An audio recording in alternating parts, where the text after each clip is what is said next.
तो आज का हमारा टॉपिक है reflection and refraction of light. सबसे पहले हम पढ़ेंगे कि रिफ्लेक्शन और रिफ्रैक्शन होता क्या है। रिफ्लेक्शन क्या होता है?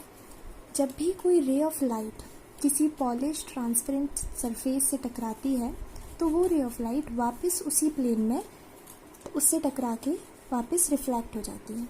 तो जो रे ऑफ लाइट इस पॉलिश सरफेस से टकरा रही है उसको हम कहते हैं इंसिडेंट रे, और जो रे ऑफ लाइट वापस रिफ्लेक्ट हो रही है उसको हम कहते हैं रिफ्लेक्टेड रे।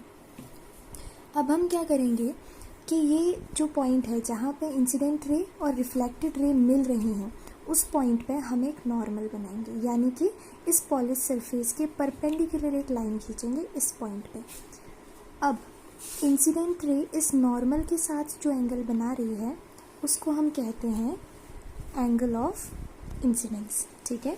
और रिफ्लेक्टेड रे जो इस नॉर्मल के साथ एंगल बना रही है उसको हम कहते हैं एंगल ऑफ रिफ्लेक्शन। नेक्स्ट जो हमारा टॉपिक है वो है रिफ्रैक्शन।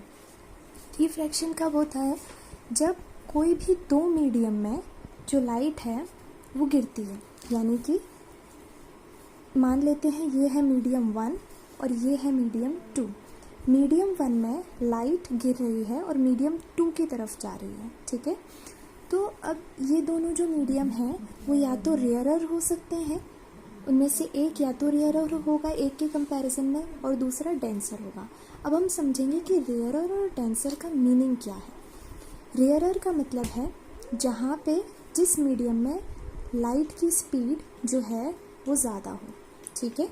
जिस मीडियम में लाइट की स्पीड ज़्यादा है उसको हम कहते हैं रेयरर मीडियम, और जिस मीडियम में लाइट की स्पीड कम है उसको हम कहते हैं डेंसर मीडियम, ठीक है। तो इनके कंपैरिजन में एक तो कोई रेयरर होगा और एक डेंसर होगा। मान लेते हैं कि ये है, इसमें लाइट की स्पीड ज़्यादा है, यानी कि इसको हम मानते हैं रेयरर। इसके कंपैरिजन में यहाँ पे लाइट की स्पीड ज़्यादा है तो ये रेयरर मीडियम हो गया और ये डेंसर मीडियम हो गया। तब क्या होगा? हमने क्या किया, इस पॉइंट पे इसका जो इंटरफेस है वहाँ पे एक नॉर्मल बनाया।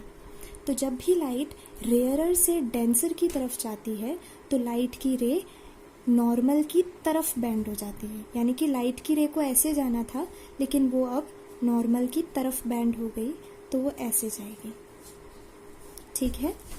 अब हम दूसरा केस लेते हैं।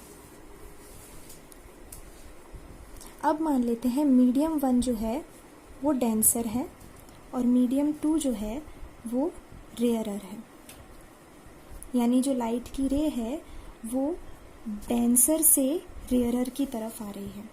तो अब जो लाइट रे है वो नॉर्मल से दूर बेंड होगी, ठीक है।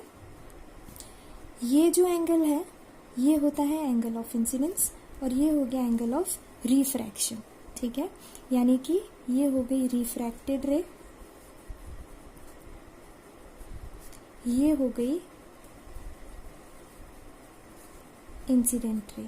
सेम यहाँ होगा, ये है रिफ्रैक्टेड रे और ये है इंसिडेंट रे, ये है एंगल ऑफ इंसिडेंस और ये है एंगल ऑफ रिफ्रैक्शन। अब हम पढ़ेंगे लॉज ऑफ रिफ्लेक्शन, ठीक है। तो जो मेन 2 लॉज हैं रिफ्लेक्शन के, पहला है कि इंसिडेंट रे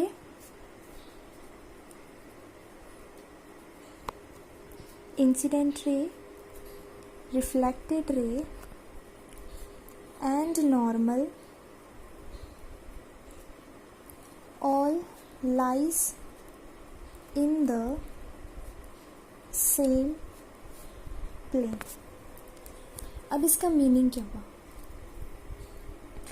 कि इंसिडेंट रे, रिफ्लेक्टेड रे और नॉर्मल, यहाँ देखो ये सब एक ही प्लेन में लाई करेंगे। इसका मतलब कभी ऐसा नहीं होगा कि जैसे ये एक्स वाई प्लेन में लाई कर रहे हैं तो कभी ऐसा नहीं होगा कि इंसिडेंट रे एक्स प्लेन में लाई कर रही है और ये किसी और जेड वाई जेड प्लेन में या किसी और प्लेन में लाई करेंगे। ये तीनों हमेशा एक ही प्लेन में लाई करेंगे। नेक्स्ट जो लॉ है, सेकेंड लॉ, वो है angle of incidence is always equal to angle of reflection. ये हमेशा इक्वल ही होंगे एक दूसरे के, ठीक है।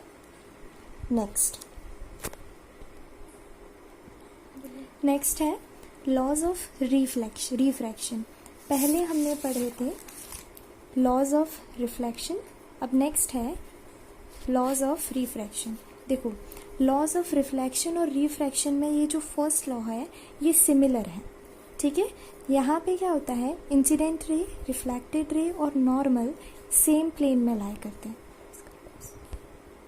और यहाँ पे इंसिडेंट रे, रिफ्रैक्टेड रे और नॉर्मल तीनों सेम प्लेन में लाई करते हैं।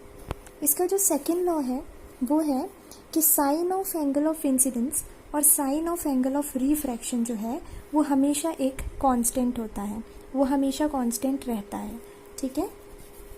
साइन जो है वो ट्रिग्नोमेट्रिक फंक्शन है